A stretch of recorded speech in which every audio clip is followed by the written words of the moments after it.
Muy buenas tardes, mis estimados estudiantes del curso de laboratorio de Física 1. Quien les habla para ustedes, su profesor Pedro Anselmo Sánchez Traspalacios. Previo ya me presenté. Vamos a concreto a aprovechar este encuentro multimodal para compartir lo que es la primera experiencia, las primeras prácticas de laboratorio de física. Van a entrar, aquí vemos, estamos en mi portal, pero en su plataforma también les va a aparecer de igual, y nos vamos a ubicar donde dice módulo de práctica 1 y 2, que es esta. Le damos clic, accedemos allí, y fíjate que vamos a compartir en el día de hoy dos prácticas. La primera que es mediciones, ¿sí? Y que es mediciones, ¿verdad? De longitud, mediciones de volumen de materiales sólidos y líquidos, mediciones de tiempo, estimación de errores, ¿sí? Y la segunda práctica que es masa y densidad. En esta vamos a compartir lo que es masa y unidad de masa, densidad de cuerpos sólidos, densidad de cuerpos líquidos, y vamos a hacer una experiencia con un simulador, ¿no? Vamos a arrancar con la primera guía. Más abajo luego de verlo, donde se meten en módulo práctica 1 y 2. Entonces vamos a acceder al final donde dice guía práctica número 1. Hoy vamos a discutir la primera práctica 1, que es una práctica, digamos, de mediciones, no es tan difícil, y la parte de errores, ¿sí? Y la parte de errores que tampoco va a ser difícil, y vamos a trabajar con la práctica número 2, que es masa y densidad, y la vamos a hacer con el simulador físico Paint. Vamos a agarrar y vamos a abrir aquí la práctica 1 y vamos a discutirla. Fíjense que vamos a hablar de mediciones y errores. Objetivo de esta práctica, estudiar los conceptos básicos que son inherentes a las mediciones en laboratorio. La segunda, aprender las herramientas que se manejan en los métodos estadísticos para determinar los errores en las mediciones directas y los procedimientos utilizados para determinar la propagación de errores en las mediciones indirectas. Primero vamos a hablar teóricamente de qué es una medición, ¿sí? O la medición de una cantidad física. ¿Sí? Una magnitud física un atributo de un cuerpo o fenómeno es susceptible de ser medido. El medir una cantidad física es una operación que en, eh, que constituye en establecer la razón numérica entre la cantidad considerada y otra cantidad de la misma especie, a que se le llama unidad o patrón de medida. Esta se elegirá arbitrariamente por un operador. Sí, las mediciones en laboratorios pueden ser directas o indirectas. Ejemplo, la medición directa son las longitudes con regla, la masa con la balanza, la temperatura con un termómetro o el tiempo transcurrido entre dos eventos utilizando un cronómetro. Fíjate que para medir longitudes vamos a utilizar lo que son la regla graduada, el Vernier, sí, que también se utiliza para medir longitud, bueno, más que todo para medir, cuando es Vernier, son objetos, incluso volúmenes, algún diámetro, pero el laboratorio se utiliza mucho la cinta métrica, lo que es la balanza para medir cuando hablamos de masa, y para medir tiempo, cronómetro, para medir temperaturas, en este caso termómetro. Dice, mucha cantidad de física no se pueden dividir directamente y se hace necesario encontrar su valor de forma indirecta a partir de las medidas de otras cantidades que están relacionadas con ella. Por ejemplo, cuando determinamos la densidad de un cuerpo a partir de la medición de su masa y su volumen, o la velocidad de un cuerpo a partir del desplazamiento y el tiempo. Luego de operar matemáticamente con estas dos cantidades, fíjate que cuando nos estamos refiriendo a que vamos a medir la densidad de un cuerpo desconocido, entonces en la práctica de hoy en el simulador vamos a ver lo que es que la densidad se define como masa entre el volumen. Finalmente, fíjate, el procedimiento de medir una cantidad física intervienen varios factores: el método de medición elegido, los instrumentos que se utilizan, las operaciones que realizan la medición. Dice, en los laboratorios de física, para llevar a cabo las mediciones disponibles se disponen de una variedad de instrumentos, corrijo, desde los más sencillos como reglas, tornillos milimétricos y balanza, hasta otros más sofisticados como son instrumentos electrónicos que utilizan una tecnología digital de precisión. Este, Por ejemplo, en una práctica de laboratorio vamos a estudiar el movimiento oscilatorio de una pesa suspendida en un resorte. A tal fin, usted va a utilizar una regla, un cronómetro para hacer las mediciones de la longitud y el tiempo de forma manual.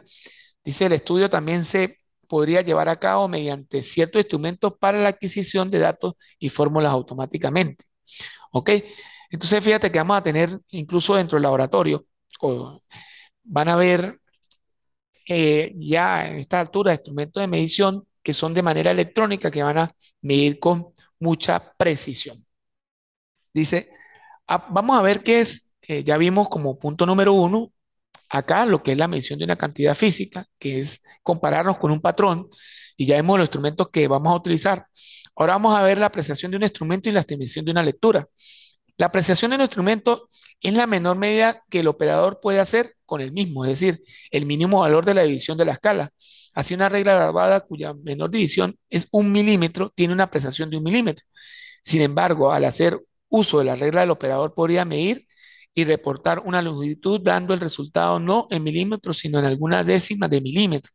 Entonces, fíjate que cuando hablamos de apreciación, es, es la percepción que tienen los humanos. Por decir, yo agarro y de pronto vamos a decir, por aquí trae una regla, ay, yo no sé, no trae una regla. Bueno, y yo voy a medir esto con una regla y de pronto yo digo, bueno, esto mide, un ejemplo, 25 milímetros, 25.1. Puede ser que esa medida sea 25.3, 25.6, porque la estoy haciendo con la percepción de los humanos. De pronto la rayita que yo vi la vi un poquito más adelante, pero agarra otra persona y la ve más atrás.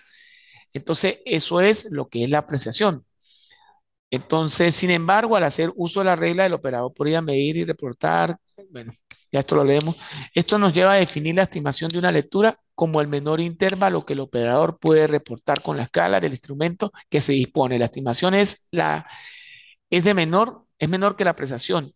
Es decir, la estimación, en este caso, es la lectura de menor intervalo, ¿sí? Que el operador puede reportar con la escala. Dice la estimación es menor que la apreciación del instrumento y puede depender de la habilidad del operador. Se traduce en añadir una cifra decimal a la lectura. ¿Vio? Por eso, fíjate que la apreciación y la estimación también van casi que conjuntas. Entre, digamos, la estimación del operador sea más precisa, pues va a tener una mejor apreciación de la medida. Un ejemplo, para medir la longitud de un tornillo, ¿sí? Dos operadores distintos utilizan el mismo instrumento, una regla cuya prestación es 1 milímetro, y aplican el mismo procedimiento. Hacen coincidir el cero de la escala de la regla con la cara inferior de la cabeza del tornillo para medir el otro extremo del tornillo sobre la figura 2. Entonces, el observador pesimista encuentra que el extremo del tornillo queda ubicado muy cercano de la marca 29. ¿Sí? Y reporta una longitud de 29 milímetros con una incertidumbre de 0.5 milímetros. El observador optimista es más meticuloso y se da de cuenta que el extremo del tornillo queda entre dos divisiones del 29 y 30. Él trata de expresar esta situación escogiendo una cifra adicional que no está leída, sin más bien estimada y como él considera que tiene muy buen ojo, estima como menor lectura 29.3 y como con una incertidumbre del 0.3 milímetros. Bueno, esto es un ejemplo claro, ¿sí? Y bueno, hay otros tipos de ejemplos. Vamos a hablar de los errores de medición. Dice, al efectuar una medida, sabemos que existe un valor verdadero de la magnitud física que estamos estudiando, pero a pesar de todos los cuidados que se tomen al seleccionar el instrumento utilizado para realizar la medida y el esmero con que se realice, nunca se va a lograr alcanzar un, este, un valor verdadero y por ello buscamos la mejor aproximación que podemos alcanzar. Dice, el valor medio,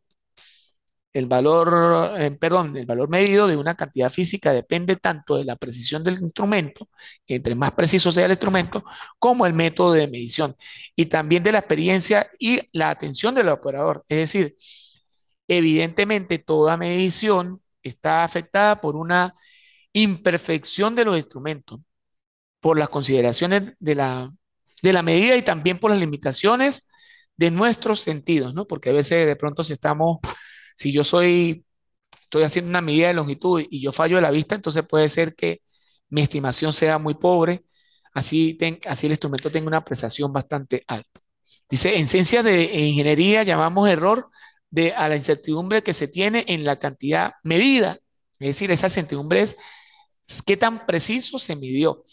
Es un indicador del grado de creabilidad del resultado de una medición. Cuando reportamos el valor de la cantidad junto con un correspondiente error, queda bien especificados los límites dentro de los cuales se encuentra el valor verdadero inherente al propio proceso de medición y generalmente se suelen clasificar en sistemáticos y casuales. Es decir, yo realizo una medida, ¿sí? Entonces están diciendo que el error de certidumbre, para que la medida quede mucho mejor, si yo asumo un error por decir, yo estoy midiendo este marcador que me mide 29 milímetros, pero yo tomo un error de 0.05, entonces quiere decir que la medida puede estar por debajo de 29 milímetros, restándole menos 0.05 o por encima de 29 milímetros, sumándole 0.05.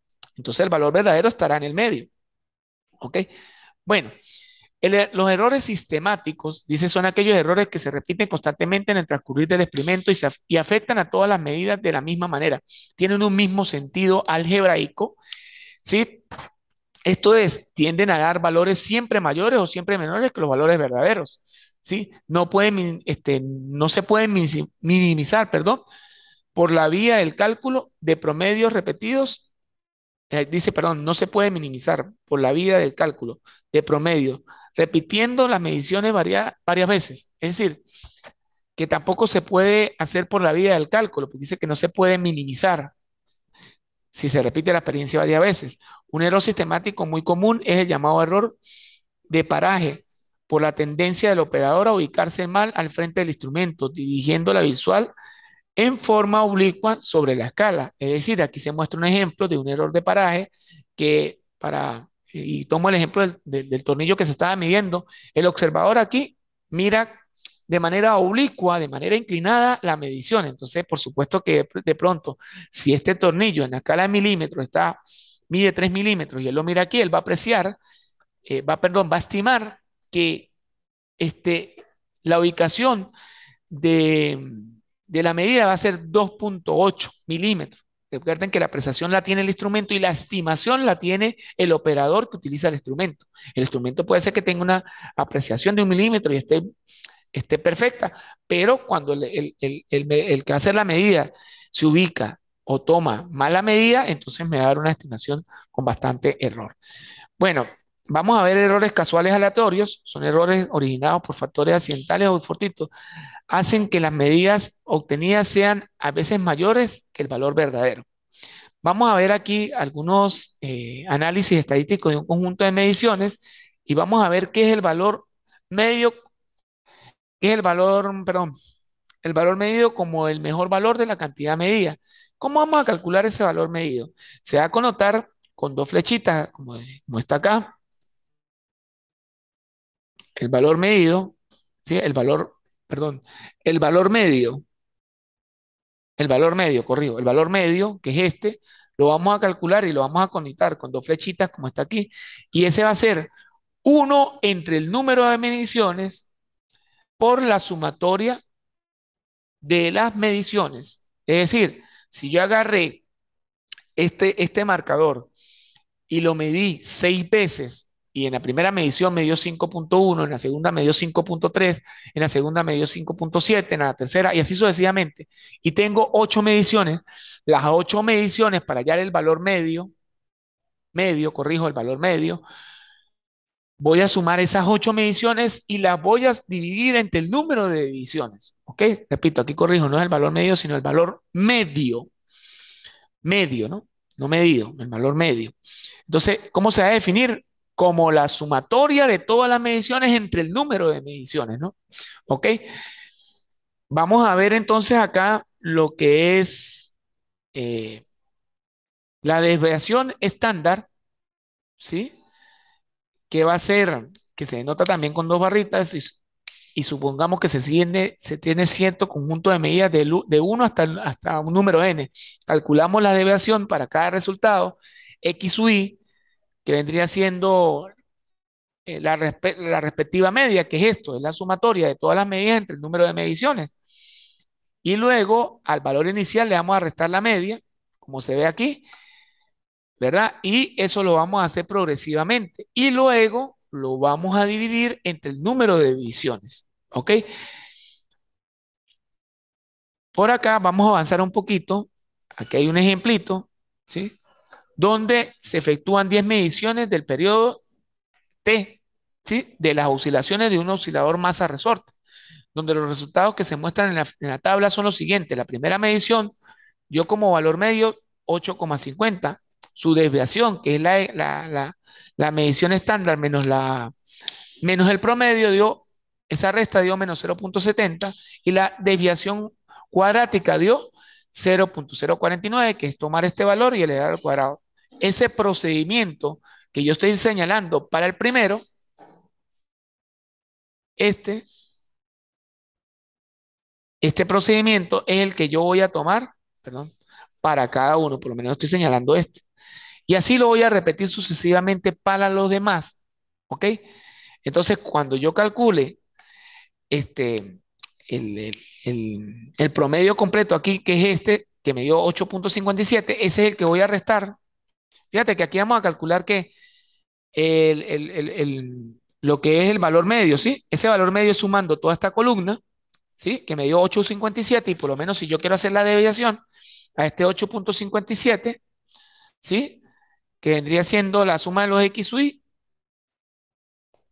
8,57, le vamos a restar este 8,50 y eso me da perdón, a 8,50 que es el X y le restamos 8,57 y me da menos 0,70. Luego, este 0, menos 0,70 lo elevamos al cuadrado y nos va a dar la desviación cuadrática, que nos da 4,9 por 10 a la menos 3 o lo que es 0,049. Así sucesivamente, por segundo valor, el X es 0,60 y le quitamos el valor medio, ¿sí? ¿Y cómo lo vamos a hacer? Vamos a decir que es 0,860, le restamos menos 8,90, menos 8,57, corrijo, y eso nos va a dar 0,03. Eso lo elevamos al cuadrado y nos va a dar la desviación cuadrática, ¿ok? Bueno, esto es un ejemplito más o menos de qué es lo que vamos a hacer. Yo le voy a dar una tabla con varias medidas y qué le vamos a pedir, el valor medio, la desviación y la desviación cuadrática. Sí, eso aquí dentro de la parte teórica la estamos definiendo. Aquí.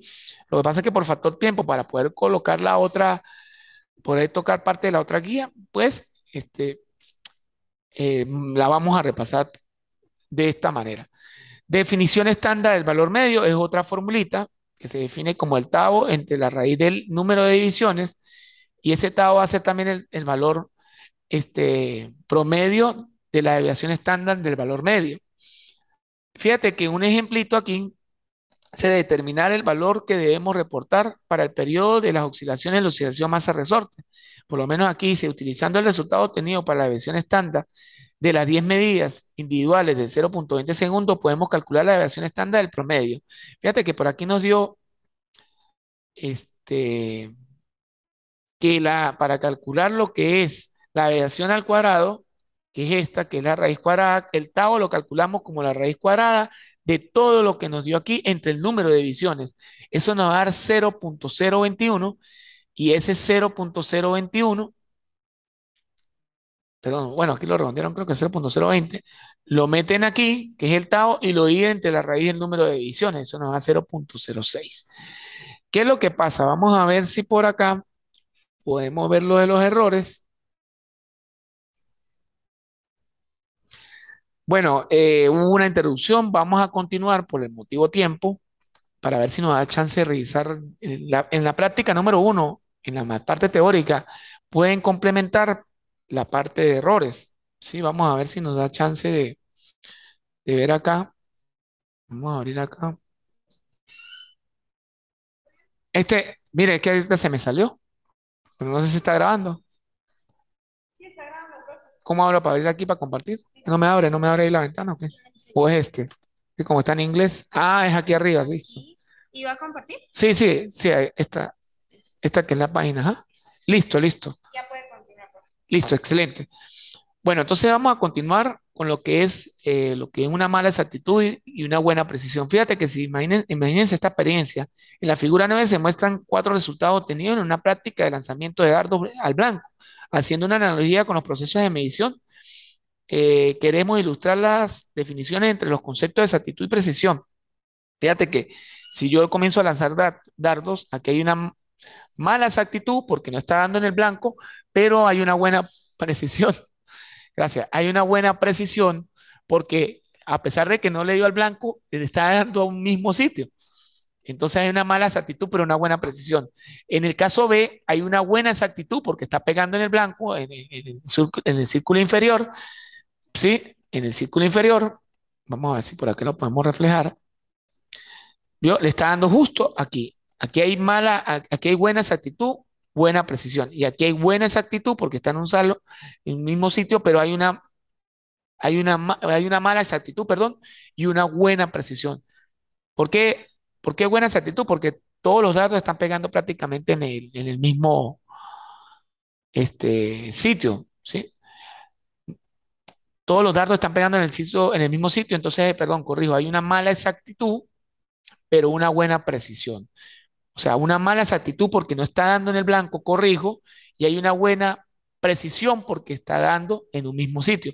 En este hay una buena exactitud porque está dando en el sitio, pero hay una mala precisión. En este hay una buena exactitud, porque fíjate que aquí pegó dos adentro, tres afuera y cuatro afuera, pero una mala precisión.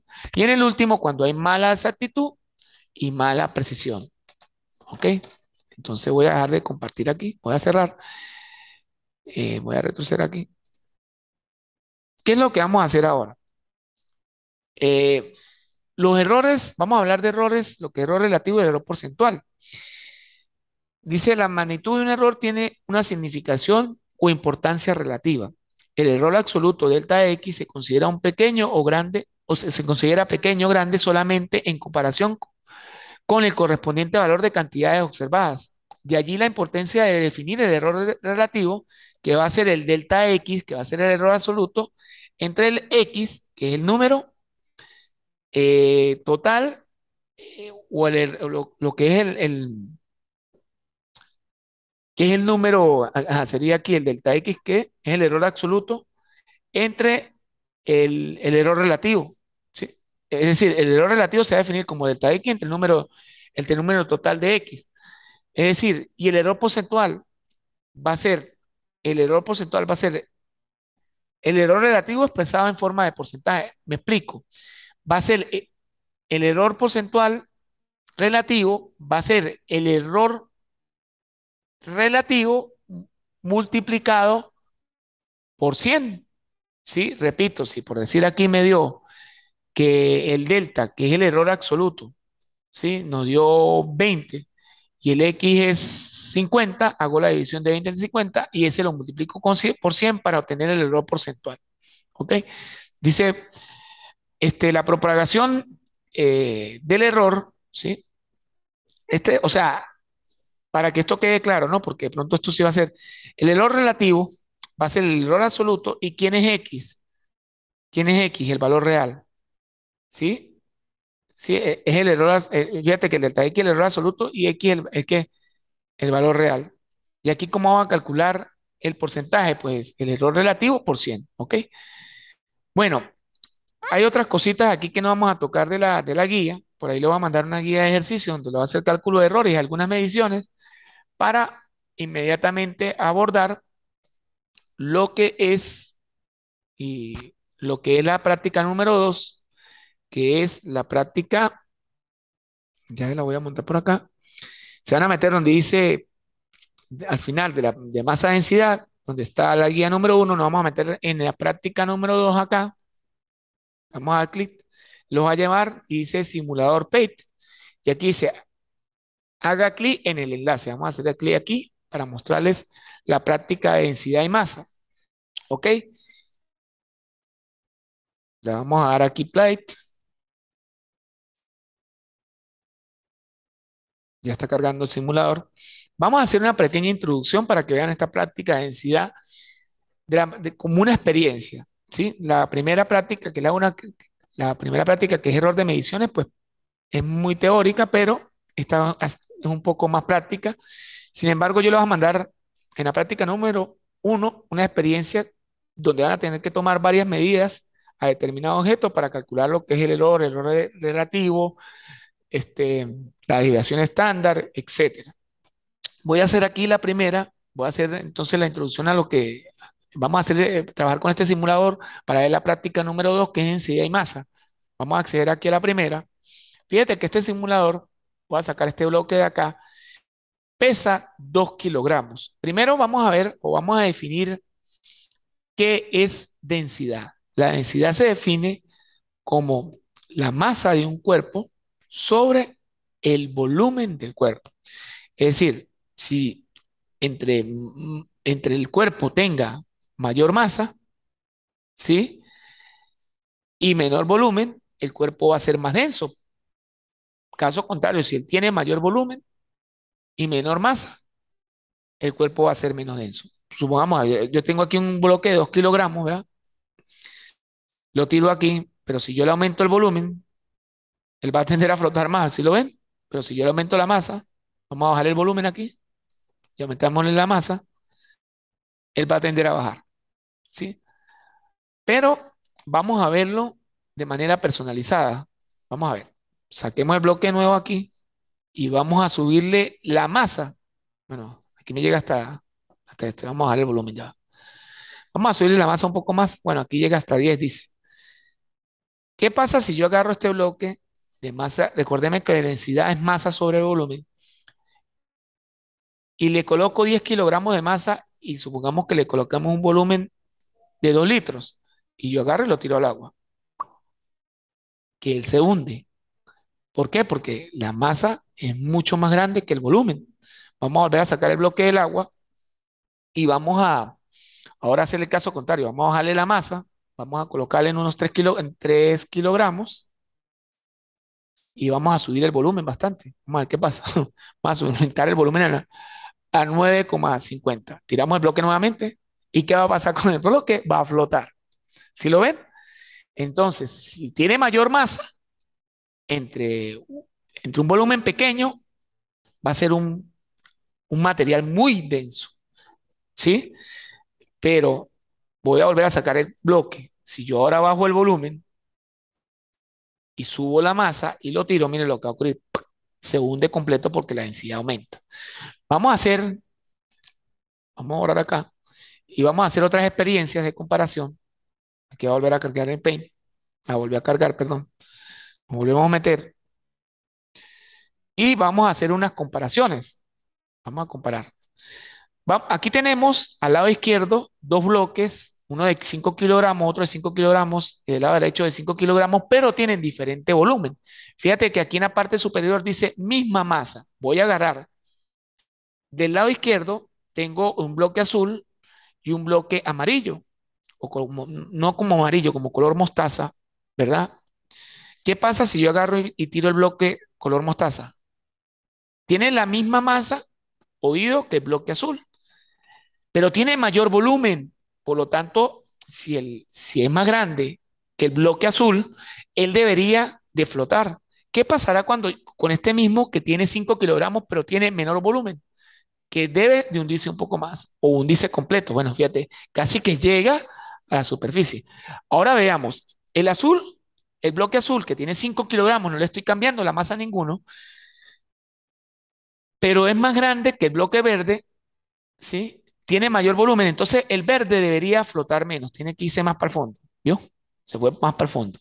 Y por supuesto, el rojo, que es el menor, también va a ir para el fondo porque tiene mucho menor volumen. Fíjate que todos estos bloques que tienen la misma masa, pero el volumen es diferente,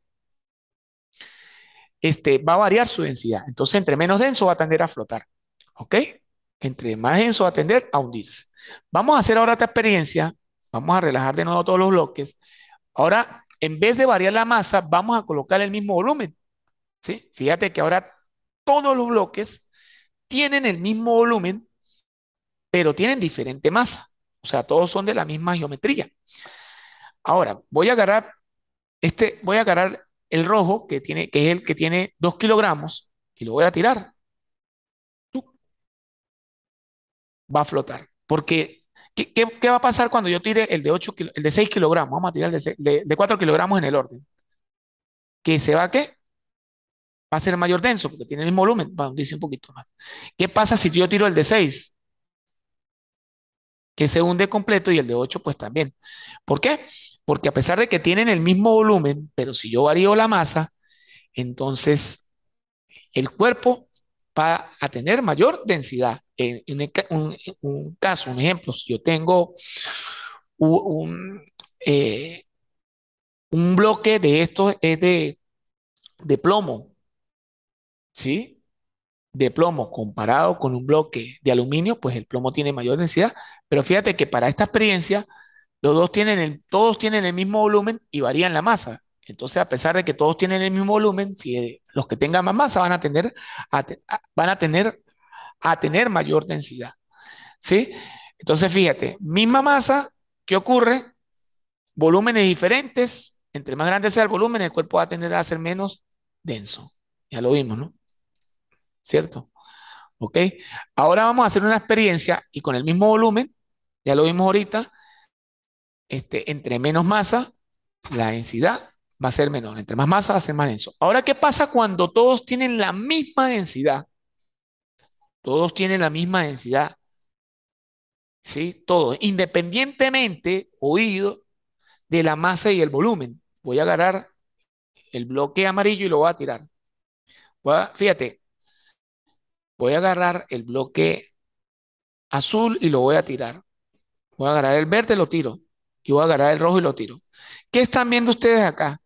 Que todos los bloques, independientemente de su masa y de su volumen, van a flotar. Porque cuando los cuerpos tienen la misma densidad y los tiran sobre un fluido, en este caso, flotan por su densidad. Pero si todos tienen una densidad que es, valga la redundancia, muy alta, todos se van a hundir. Por lo menos en este caso, ¿qué ocurre aquí? Que todos, ¿qué? Todos, todos están flotando. Porque todos tienen la misma densidad. Pero si tuviese una densidad más grande, y todos son iguales, independientemente de su geometría, se van a hundir. ¿Ok? Ahora voy a salir acá atrás y voy a meterme con misterio. Vamos a hacer una experiencia práctica aquí rapidita. Supongamos que yo tome el bloque B, ¿sí? Y yo les hago una pregunta. ¿Qué pasa con el bloque B? ¿Por qué él está flotando? Y vamos a tirar el bloque A y por qué él se hunde. Seguramente en el bloque B, ¿sí? Está ocurriendo lo siguiente. Tiene X masa, ¿sí? Pero tiene una masa muy pequeña comparado con su volumen. Está en el bloque 1B y en el bloque 1A tiene una masa grande correlativa con el volumen. ¿Qué pasa si yo tiro el bloque C? Que también se hunde. Entonces, este es muy similar al bloque B. Al bloque A tiene un volumen incluso igual al del bloque B, un volumen, pero la masa del bloque C es mucho más grande. ¿Y qué va a pasar con este? Ocurre lo del mismo, lo del bloque A, que seguramente tienen incluso pudiesen tener la misma densidad. ¿Y qué pasa con el bloque E? Que tienen el 1 y el E tienen la misma densidad. Y se puede considerar que el bloque 1A, el bloque 1D y el bloque 1C o tienen la misma densidad porque todos se hundieron, ¿sí? O la densidad de cada uno de los bloques comparada con la densidad del fluido en este caso, este, es muy grande. Vamos a pesarlo aquí. Este pesa 0.40 kilogramos. Y vamos a agarrar el que tiene similarmente la geometría. Este pesa 19,32. Fíjate que si yo los comparo, estos dos bloques, si yo comparo estos dos bloques, ¿verdad? estos dos bloques que están acá, ¿sí? ¿Qué pasa si yo los comparo? ¿Ah? Pues que este, el 1B pesa 0,40, es muy liviano, y este pesa 19,32, ¿no? Entonces, por supuesto que si yo tiro este, se va directo para abajo. Y si yo tiro este, va a flotar porque la masa es muy pequeñita con el mismo volumen. Vamos a pesar el bloque, vamos a sacar el E y el bloque D. Este pesa, el bloque E pesa, pero el bloque, vamos a ver si son iguales, a ver. No, vamos a pasar este para acá. Yo creo que el bloque, estos son casi que iguales, pero vamos a compararlo. El bloque E pesa 2,80 kilogramos, ¿sí? Y vamos a pesar el bloque ahora. Pesa 19,30. Evidentemente, si yo tiro este bloque que apenas pesa 2,30 kilogramos, que es el E, perdón, 2,80 kilogramos, con una masa muy grande, pues él va a flotar. Y este que pesa 19,30 con una masa grande, pues se va a hundir. Ahora vamos a ver cuánto pesa el E. Pesa 5 kilogramos, pero si yo este lo tiro para acá, se va a hundir, se va a ir al fondo ya. ¿Ok? Bueno, no se fue al fondo, ¿no? No se fue al fondo en realidad porque este quedó aquí flotando. Y vamos a ver como última experiencia, vamos a ver aquí, los aleatorios, ¿no? Vamos a ver qué pasa con este. Flotó, este flota un poquito. Y esto ocurre lo mismo, ¿no? Prácticamente las mismas experiencias. Bueno, ¿listo? ¿Listo? ¿Ya terminaste? No, no, ya casi estamos listos. Falta un pedacito. Sí, sí. Ahorita viene, no hay nadie en Demetos. No hay, no hay nadie en Demetos. Ok. Bueno, continuamos. Aquí vamos a hacer otra experiencia para que vean. Vamos a ver si personalizamos una aquí. Este bloque, pero ajá, no, en personalizado, ¿no? En comparar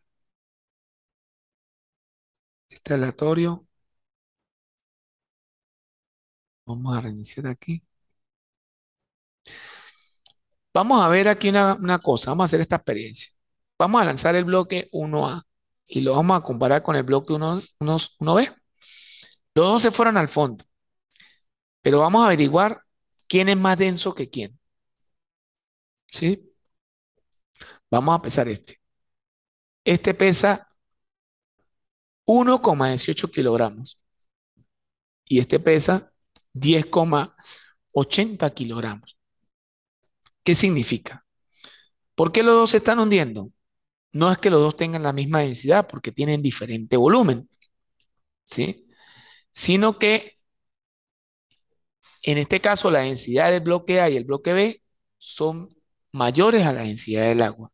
Que recordemos que la densidad del agua es 1 kilogramo por metro cúbico o 1 gramo por centímetro cúbico, ¿sí? Entonces, vamos a ver qué pasa ahora con el bloque C, que se hunde también. Vamos a ver cuánto pesa este bloque. 2,70. Tiene un volumen grande, perdón, una masa grande comparado con su volumen.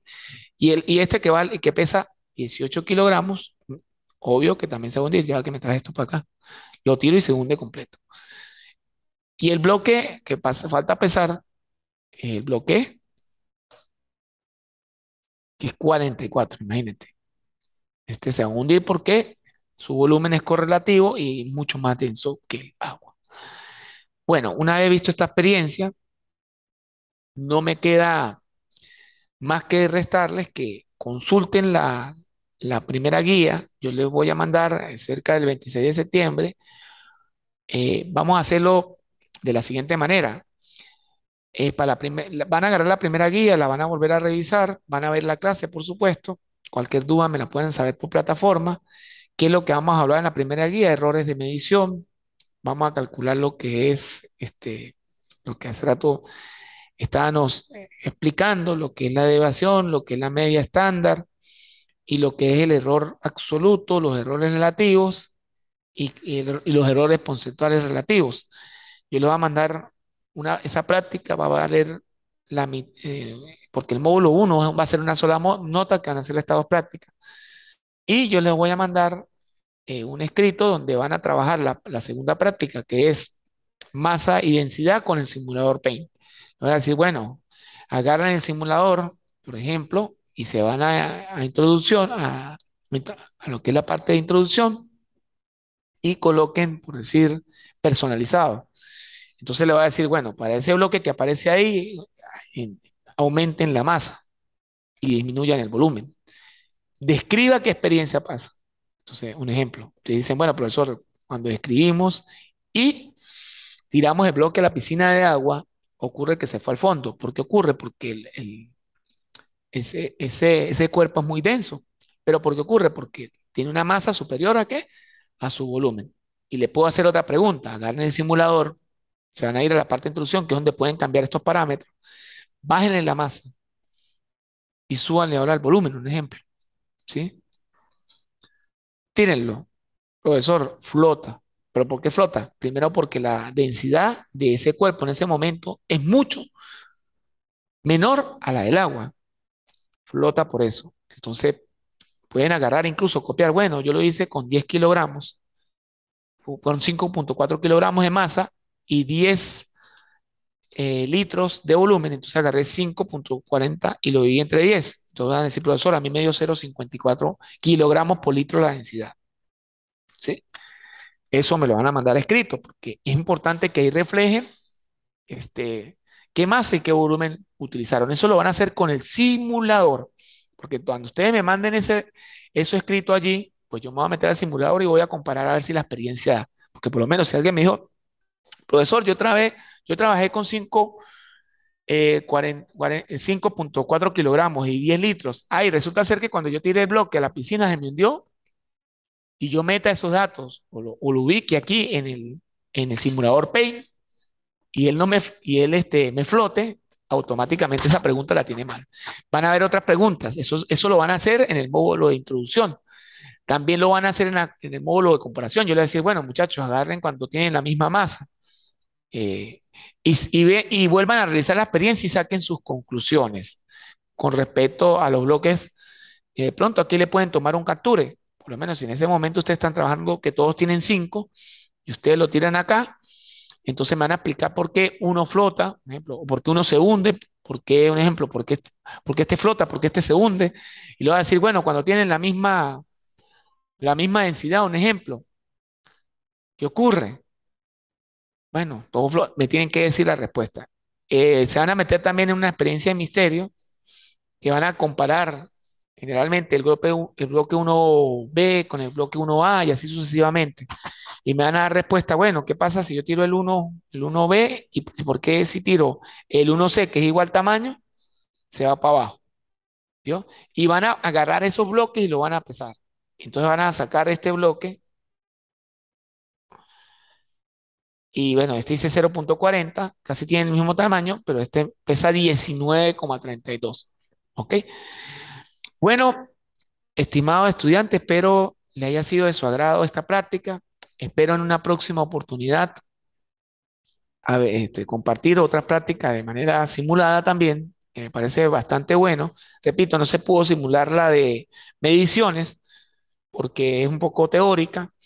Sin embargo, en cada una de las experiencias que le deje, que van a ser evaluadas, que se las voy a enviar esta semana porque nosotros tenemos evaluación el próximo 26 de septiembre, se la voy a dejar que se abrirá el 26 de septiembre y ustedes me van a hacer esas experiencias. Por favor, cuando utilicen el simulador, metan los datos que utilizaron. Yo les explicaré en la práctica qué es lo que van a hacer.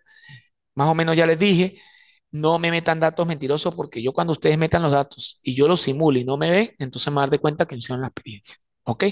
Bueno, que tengan una feliz y bendecida tarde. Espero haya sido de su agrado esta clase. Hasta luego.